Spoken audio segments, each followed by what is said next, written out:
So I've been wanting to try the PinckLOK from NUMB Knifeworks for quite some time now, partially because it's ambidextrous and I'm a lefty, so I was really psyched about that. And it's just super unique, unlike, most locks out there. Basically, you have an ambidextrous lock, but still a real detent, which you don't really see with most ambidextrous locking systems, right? A lot of them, like a shark lock or a crossbar lock, there's still that, spring action, and the action's just a little bit different. This thing gives you a real, detent style action while also being ambidextrous, and you have to pinch on both sides to unlock it. And this one is called the N7 Cantilever. I got this from a drop on his website, but Blade HQ is going to have some that they're releasing here pretty soon. I'll put links in the description for that. And of course, if you find value from this video, please like and subscribe. It's definitely appreciated. Let's go ahead and dive into this thing. Now, the N7 here has a modified sheep's foot blade is what they're calling it. S90V steel, a really awesome hollow grind. Like, it gets thin very, very quickly and feels like paper right through here. Super duper slicey. It is manufactured by Riot, so if you have a Riot knife, you kind of understand. To me, like, one of the best combos out there is a really good designer and Riot OEMing it. I mean, they just do an awesome job. Look at this cool, micro milling around here with that kind of wavy pattern going on. Really like the way that they did these scales. Feels great in the hand. You can hold it like this, or you can choke up like this. You got some really nice jimping right here and some jimping out here. This comes in a few different varieties, but on this one, it is a camo carbon. This is the Arctic camo carbon and titanium. I believe there's other ones that are all titanium. There's a micarta one. There's some that have DLC blades, but this one's the regular, brushed satin finish there. You got a fuller right there, colored thumb studs right there, which I think is a nice touch on this. Really nice looking pivot as well. And it does have a reversible clip, which is awesome. I already reversed this for left-hand carry, and you can see right there, the clip sets in a bit, which I always like. And there's the clip. It's kind of long, but after using this for a while, it kind of helps me. So something weird about this knife to me is this top flipper here. It's kind of in between, right? Not really enough leverage to do like a front flip like that. I mean, you can kind of do it if you really whip it out hard, and it's kind of set up here with a weird angle to do a pointer finger, like a regular back flipper. But that's still the easiest way to do it. And having that longer clip right there kind of helps you have something to give you a little bit of leverage when you're flicking this out. It's a little odd. It wouldn't be my choice, but because it's such a great reverse flick with those thumb studs, good thumb flick as well, I don't mind it. It's just kind of a little extra here. And because it's a little more difficult, I found that I actually fidget with this thing even more. Like, it's kind of challenging. Like, oh, we found a new boss that we have to take on. And at night, I'm playing with this thing and just trying to figure out the best grip to get the most leverage to flick this thing out. Now, let's go into how this PinckLOK works. All right, so you can see here you have these spring-loaded tabs on both sides. And so there's what it looks like inside. And then watch what happens when this opens up.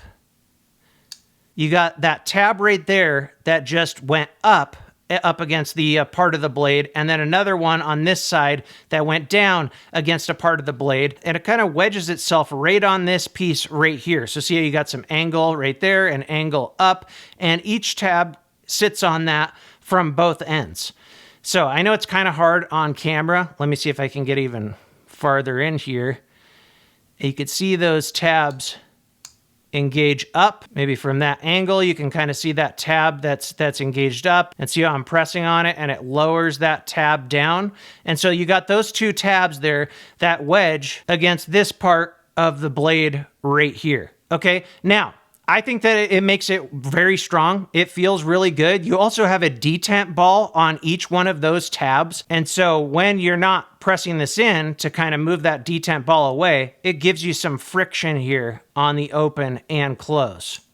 And it feels really good. Kind of more friction than what you would expect with a lot of things like a liner lock or whatever. But I like that. So if you're doing like the regular thumb flick, or not thumb flick, but thumb roll out, it gives you a little more tension there when you're doing that. I don't even know if tension's the right word. Friction, maybe. It doesn't feel gritty or anything like that. Just gives you a little more that you're pressing up against when you go to, deploy it. The one thing that I found that I don't like super much about this lock is that if your finger is in the way of those tabs at all, it feels like it doesn't, you know, lock up as far in. It'll still lock up, but it doesn't lock up as far in as, you know, keeping your fingers away from those tabs, and boom. And there you can see those tabs have both stuck up quite a bit. It's, you know, locked in really nice and tight.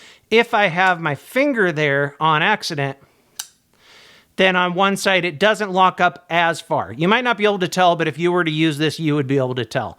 It's not a huge deal. It's not like it's a deal breaker. It's still locked up on this side, and maybe it's not, you know, as, you know, locked up as deep on one of the sides.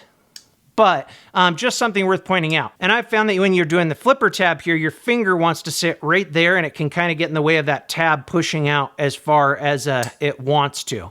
So not a huge deal, but let me see if I can kind of reenact that here.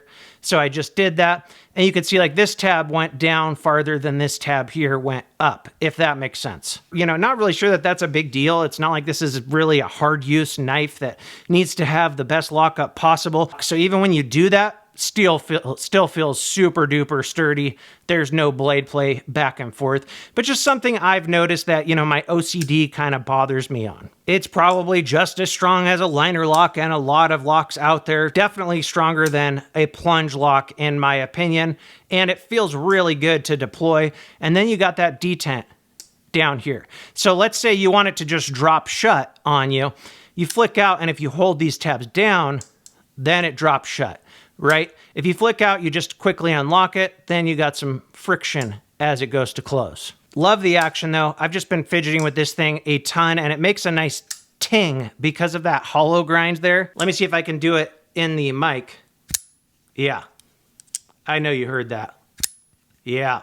That's awesome. Okay, anyway, love the action and the sound on it. Now, like I said, it's not perfect. I'm not super crazy about the flipper tab there. I feel like maybe they had to kind of do it that way because that's also part of where, you know, it locks up with these tabs down here, the pinch lock. But, you know, it's still something that's kind of fun, and to me, it's sort of an extra. But it doesn't feel super great on your finger or anything. I got big fingers. I almost wonder if smaller fingers would help with this, or I don't know. But I can still do it. But if I was in a hurry, I would just do a quick reverse flick. Now, as far as the blade length on this, cutting edge is just about 3 inches.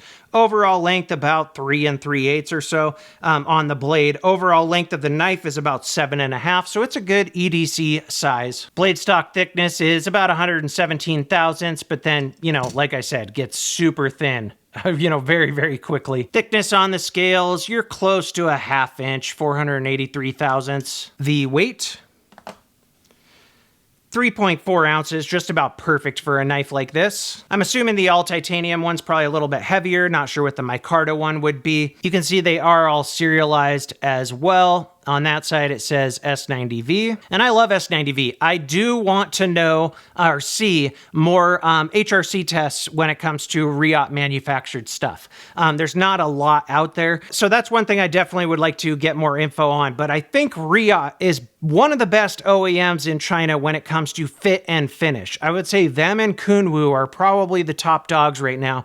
I mean, you can pick up a knife from multiple different companies, you know, like American companies like Berg Blades or these guys. You can pick it up, and even if it's a new kind of lock, you can just feel it and be like, I bet your RIAT made this. It just has that sort of feel to it, and this one is no exception. Besides the clip being a little bit long, it does go fine in the pocket. It's plenty springy enough. Not a big deal. Not going to sit super deep, but you got about that much left. Like I said, now that I've used it a while, I kind of feel like the longer clip helps you a bit with deployment when it comes to the flipper there. So yeah, it's not perfect, but I will say I bought this and thought, oh, I'm probably just going to sell it. You know, that's what I need to do with this channel sometimes because I'm not made of money, but I like this so much, I'm probably going to end up keeping it, which I need to stop doing, but it's just a cool, unique knife. I don't think that flipper's perfect. It's not the most comfortable. It's kind of fun though. It's pretty fidgety. I think a lot of people are just going to try to master that. I think that the pinch lock is freaking awesome. I love this design. It, you know, you have an ambidextrous lock, but still have what feels more like a conventional knife with a detent there.